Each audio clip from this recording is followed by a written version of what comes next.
What are your tips for communicating with new people you're meeting when you go to these places? How do you approach those interactions? Well, first of all, the most interesting thing in the world is not you, it's them, right? So it's fairly, I used to set up meetings, secret meetings between one-star American generals and Taliban leaders in Kabul. And I remember this one general was like, what the hell am I going to ask this guy? And he demanded that I have my SAS guy and my SF guy with a pistol in plain clothes. And I said, nobody's going to shoot anybody, right? We're going to have a good meal. It was an Italian restaurant called Rumi, and I would use the top floor. And he said, what the hell, man? He's scared. And I'm like, okay, ask him about his kids. Talk about the weather. Ask him what kind of meal he likes. I mean, ask the things you would ask your neighbor if you were at a baseball game, And they would do this, and then they would kind of move into why are you fighting mode, right? That kind of discussion.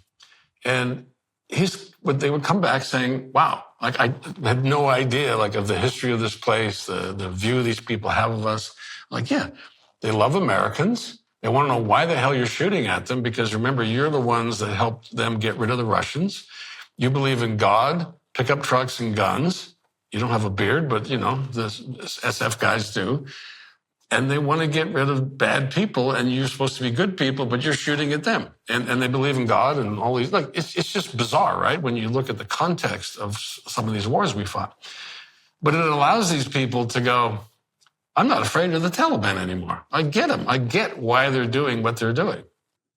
That's such a great metaphor for so many things that people fear. What's that, God's gun and pickup trucks? Yeah, half the country. We have linkages. With just about everything. Yeah, but you don't understand those linkages unless you go actually have the conversation or do the thing. It's like fear is kind of this thing that gets felt prior to the actual experience. Have you been surprised by the sort of, I guess, kindness and the people that you find in places as compared to what's generally portrayed in the media? You talked about propaganda. Not really. I mean, remember, I'm the kind of guy that's driving down the road.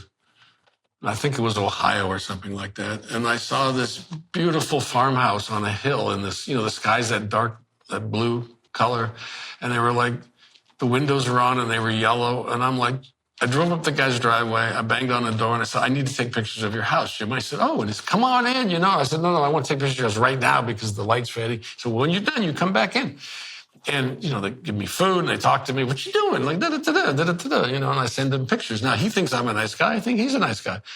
It's no different when I'm on the front lines in Afghanistan. People are like, oh, nobody takes my picture when I'm at work. And I'm like, okay, I'll take your picture. Are there assholes out there? Absolutely. Are there bad? There's a lot of tweaked people out there, right? That don't like foreigners or white people, whatever, you got to watch for them. You got to watch their eyes and their movements. There's a lot of people that are stoned, they're drunk, that want to do bad things to you because they took some medicine or some chemical or drug, alcohol. So, but are those people here? Yeah, of course. I mean, so at the end of the day, it's you learn to read people.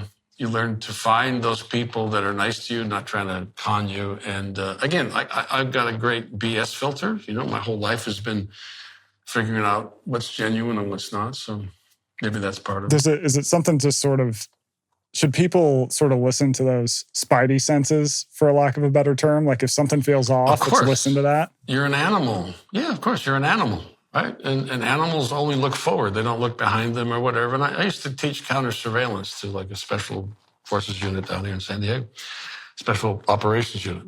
Most people live in a very mammalian world, right? We're always in a hurry to get somewhere. We're hungry, we're late, so we look this way, right?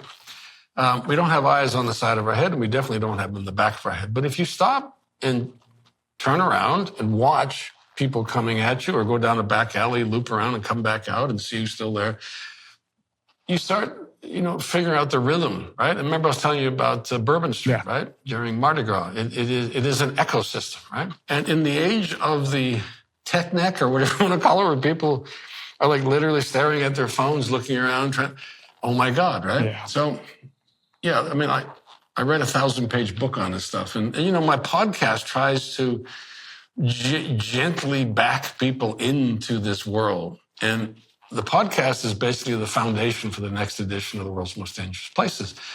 And I'm surprised how much of it focuses on psychological dangers and technical dangers rather than physical dangers.